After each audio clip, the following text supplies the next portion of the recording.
Hello everyone, this is Bobmich and welcome back to some more Star Citizen. With 3.3.6 given to us and with the chaos of the free flight event and the anniversary sale over, we now have business as usual for a little while before the new content of 3.4 goes to the EVO and then the wider PTU. So, regardless of whether you bought an Aurora or an Idris over the anniversary sale, you might of course want to have a little look around Hurston.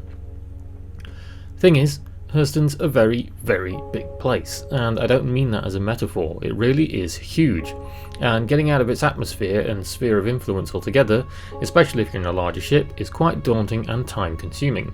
So, to give you a little help, today I thought I'd run through a quick tour of Hurston's outposts. So, all of the outposts on Hurston will buy and sell commodities, so they all have that going for them, whereas the outposts on Hurston's moons currently will not, they're bugged. So if you do fancy cargo running to the big planet, you can safely sell stuff there, although testing so far doesn't show that you get more money for it, yet. To begin with, we'll look at Thedus. Thedus is probably one of the most environmentally hostile spots on the planet. It's slap bang in the middle of an acid biome, so the terrain is very dangerous looking, and there's pools of not very friendly looking liquid there, so I imagine once more mechanics are implemented into the game, landing here could be hostile to your ship and your EV suit.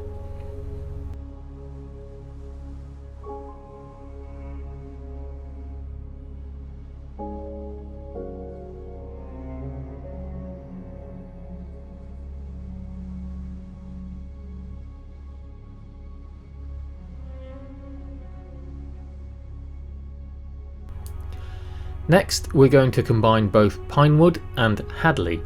These two outposts are at different points on the planet, however they're both located in the same kind of biome. These outposts are located inside very heavily mined out quarry biomes.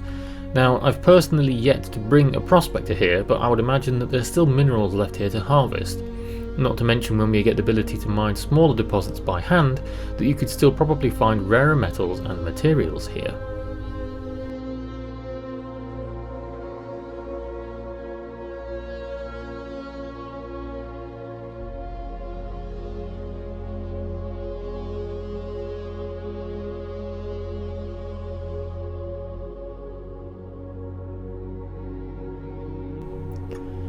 Next, we'll head to Edmund.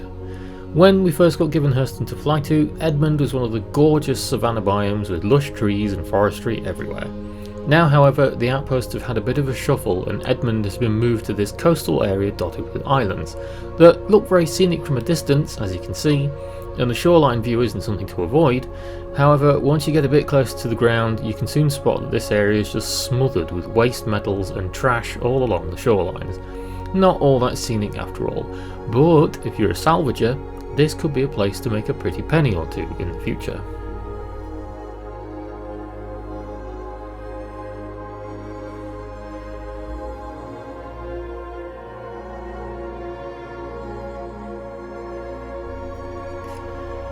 Next up is Aopoa. Now, Aopoa is where the savanna biome ended up after the reshuffle I just mentioned.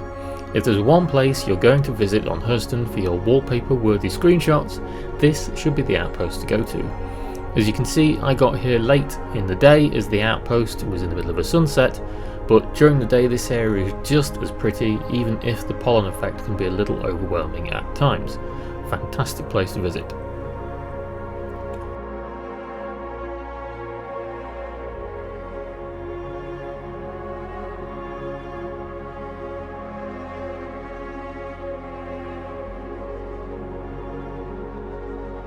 And to finish up with, we have Stanhope.